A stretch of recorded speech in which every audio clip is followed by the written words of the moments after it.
सर्वोच्च न्यायालय ने स्पष्ट कहा है कि सुमोटो केस होना चाहिए। जब वो आदमी खुल के बोलता है कि मैं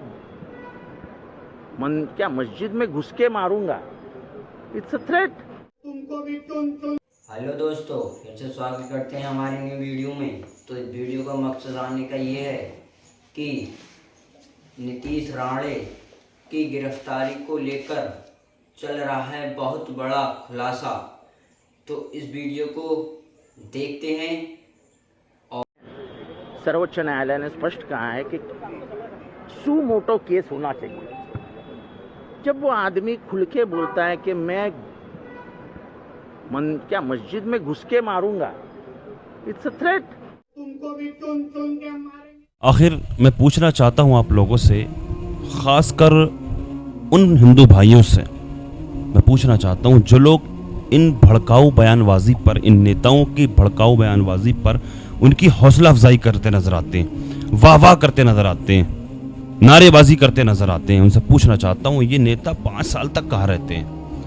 ये वही लोग हैं जो 5 साल पब्लिक के दरमियान नज़र तक नहीं आते, और जैसे ही इलेक्शन करीब आता है वैसे ही समझते हैं, इनको लगता है कि जैसे ही इलेक्शन करीब आता है तो भड़काऊ बयानबाजी करेंगे, उसके बाद में इलेक्शन की बाजी मार करके ले जाएंगे। ज़रा मुझे बताइए, आप ज़रा सोचने वाली बात है, ज़रा गौर करें ज़रा आप। ये 5 साल तक नज़र आते हैं कहीं, लेकिन जैसे ही इलेक्शन करीब आता है वैसे ही फ़ौरन इनके जहन में ये चलता है, इनको लगता है कि इलेक्शन, कोई विकास की बात नहीं करते। 5 साल में क्या किया इन्होंने, क्या काम किया, किस गरीब की मदद की, किस मजलूम का सहारा बने, ये कोई इस तरह की कुछ बात नहीं करते। कौन सा नेक काम किया इन्होंने, लेकिन नफरत की बात करते हैं। इस देश को नफरत में की आग में झुलसाने की ही बात करते हैं हमेशा। मेरे अजीज, ये मुल्क सबका है। मेरे अजीज, इस मुल्क को आज़ाद कराने में सब ने कुर्बानियाँ दी हैं। हिंदुओं ने भी कुर्बानियाँ दी हैं, मुसलमानों ने भी कुर्बानियाँ दी हैं। ये मुल्क सबका है मेरे अजीज। मुसलमान बुरा नहीं है मेरे अजीज। इस देश को, इस मुल्क को नफरत की आग में झुलसाने का काम किया जा रहा है। बर्बादी के गहाने पर खड़ा है ये देश। जी हाँ, नस्लें बर्बाद हो जाएंगी हमारी और आपकी। मैं बता रहा हूँ आपको, समझ जाइए, समझ जाइए। अभी भी बचा लीजिए इस मुल्क को, बचा लीजिए इस मुल्क को, बचा लीजिए इस देश को। ये मुल्क बर्बादी के गहाने पर खड़ा है। मिलजुल करके रहिए, मोहब्बत से रहिए मेरे अजीज। मुसलमान बहुत रहमदिल है, बहुत मददगार है। मुसलमान बुरा नहीं है मेरे अजीज। जी हाँ, मुसलमान बुरा नहीं है। मुसलमान, हमारा कुरान बयान फरमाता है, कुरान बयान फरमाता है हमारा लकुम दीनुकुम वलिय दीन, तुम्हारा धर्म तुम्हारे लिए, हमारा दीन हमारे लिए। जी हाँ, हम किसी के मज़हब को बुरा नहीं कहते, हम किसी के धर्म को बुरा नहीं कहते, हम तो मोहब्बत का ही पैगाम देते हैं। अल्हम्दुलिल्लाह मेरे अजीज़, बचा लो इस मुल्क को, बचा लो इस देश को। हमारे नबी की शान में गुस्ताखियाँ हो रही हैं, इनको प्यार से समझाइए अपने बाबाओं को, इनको प्यार से। नहीं मानते तो फिर इन पर FIR करवाइए, इन पर सख्त इन पर कार्रवाई करवाइए, इनकी आवाज़ को बंद करवाइए, इन पर लगाम कसवाइए।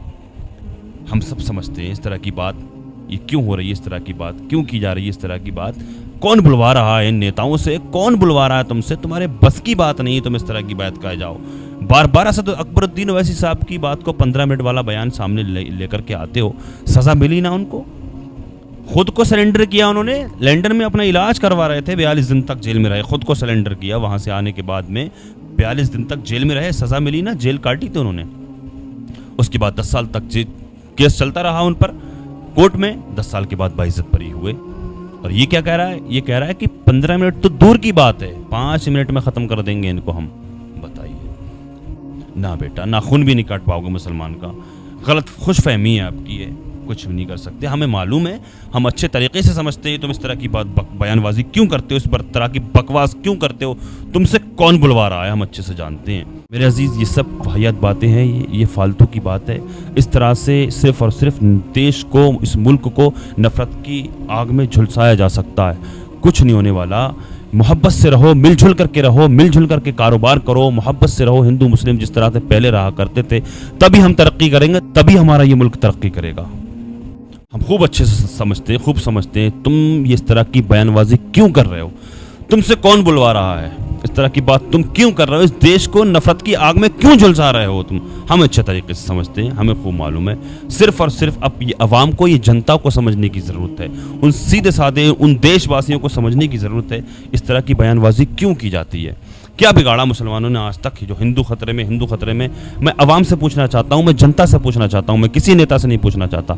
नेता करते इसलिए अपने इलेक्शन को जीतने के लिए इस तरह की बात करते हैं। मैं एक आम आदमी से पूछना चाहता हूं, मेरी वीडियो को, मेरी इस बात को हर इंसान सुनता है, हिंदू मुसलमान सब देखते हैं मेरी बात को।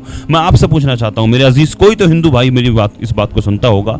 मेरी वीडियो को बहुत हिंदू भाई देखते हैं, प्ले करते हैं, मैं देखता हूं, कमेंट्स भी मेरे पास शो करती हैं। मेरे अजीज, मैं अजीज मेरे भाई करके मैं आपसे पूछना चाहता हूँ, मुझे बताइए ज़रा, आप मुझे बताइए कब मुसलमानों ने जुल्म किया हिंदुओं पर? कब जुल्म किया? कि इसी सरकार में जुल्म हो किया मुसलमान, इसी सरकार में हिंदू खतरे में आ गया? इस तरह के नेताओं की भड़काऊ बयानबाजी पर ये जो वाह वाह करते नजर आते हो तुम लोग, ये मुल्क सिर्फ और सिर्फ बर्बादी के कहने पर खड़ा है। इस मुल्क को बचा लो, बचा लो इस मुल्क को। सिर्फ और सिर्फ इस मुल्क को नफरत की आग में झुलसाने की कोशिश की जा रही है।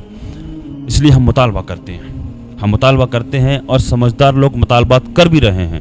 एनसीपी पार्टी के, शरद पवार साहब की पार्टी के एक नेता जितेंद्र अभाड़, जिन्होंने एक बयान दिया है, एक रिपोर्टर के सामने कुछ बातें, चंद बातें कही हैं। मैं चाहता हूं आप सुन करके जाएं, इस वीडियो को देख करके जाएं। अभी मस्जिद से फतवे निकाल रहे, साथ में बैठकर धमकियां दे रहे। कहाँ गए वो 15 मिनट वाले? उनको बता दो हम यहाँ खड़े हैं, इस जगह पर खड़े हैं, आओ यहाँ पर। 15 मिनट तो बहुत ज्यादा मांग लिया, 5 मिनट दे दे, बचे खुचे सभी को मैं खत्म कर दूंगा। किसे धमकी दे रहे हो? किसे चुनौती दे रहे हो? भगवान मेरे भीतर डर का बटन डालना ही भूल गया है। डर का मैंने कहा बटन था कि अगर कोई हिंदुओं की तरफ तिरछी नजर से देखेगा तो चुन चुन के मारेंगे, ये याद रखना।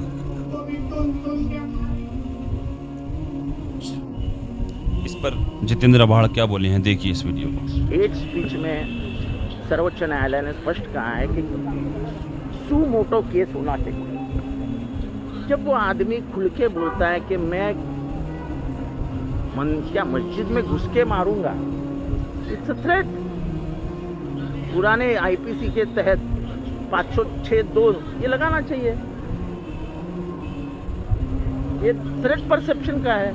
हाँ, ये सरकार लगाने को ही तैयार नहीं। ये सरकार ने मैदान खुला करके रखा है कि भाई डोज दे दो। तो देखा आपने, समझदार लोग इसी तरह की बात कर रहे हैं, मुतालबात कर रहे हैं। हम भी मुतालबा करते हैं। इस तरह के लोगों पर सिर्फ FIR होना काफ़ी नहीं है, बल्कि इन लोगों को कैफिर किरदार तक पहुंचाना चाहिए, इनको सज़ा मिलनी चाहिए, जिससे दूसरे लोग भी इबरत हासिल करें। इस तरह की बयानबाजी करने से डरें, इनको कैफिर किरदार तक पहुँचना चाहिए।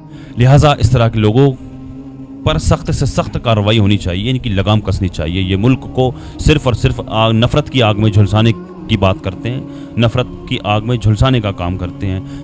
इसलिए मिलजुल कर के रहो, मिलजुल कर के कारोबार करो, तभी हम तरक्की करेंगे, तभी हमारा ये मुल्क तरक्की करेगा। इस तरह की बातों से कोई फ़ायदा नहीं है। बहुत अफसोसनाक मामलात बनते जा रहे हैं इस देश के, बहुत अफसोसनाक मामलात बनते जा रहे हैं इस देश के। बड़ा अफसोस होता है। इस तरह के लोगों की लगाम कसनी चाहिए। लिहाजा मेरी अल्लाह की बारगाह में दुआ है, अल्लाह तबारक व तआला हमारे इस मुल्क में अमन और सुकून कायम फरमाए। अल्लाह पाक हिंदू मुस्लिम भाईचारा नसीब फरमाए। अल्लाह तबारक व तआला दुनिया के तमाम मुसलमानों की इज़्ज़त व आबरू की, जान और माल की हिफाजत फरमाए। अस्सलामु अलैकुम व रहमतुल्लाहि व बरकातुहू। हेलो गाइस, आप वीडियो देखकर समझ गए होंगे वीडियो में क्या बताया गया है। अगर आपको वीडियो अच्छी लगी है तो चैनल को सब्सक्राइब करना और वीडियो को ज़्यादा से ज़्यादा अपने दोस्तों को शेयर करना। मिलते हैं नेक्स्ट वीडियो में।